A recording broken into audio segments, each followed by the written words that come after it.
Start Smart, Money Management for Teens. Simple everyday things you can do to save money.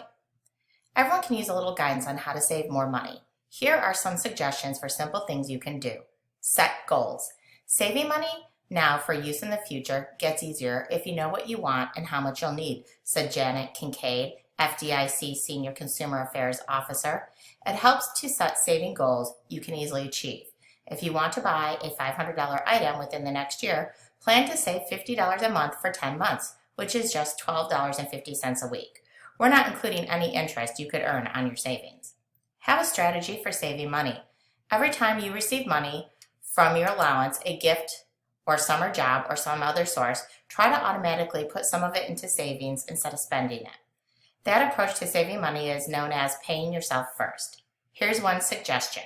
Consider putting about 25%, $1 out of every $4, or more into savings that you intend to let build for a few years, perhaps for a down payment on your first car. Separately, you can have a similar amount of money for clothes, video games, electronics, and other items you may want to buy within the next few months. With what's left, keep some handy for spending money, maybe for snacks or a movie.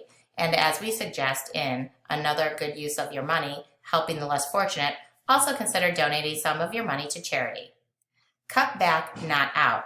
Are you spending $5 a week on snacks? If you save $2 by cutting back, after a year, you will have $104 to put in savings or investment accounts that earn interest.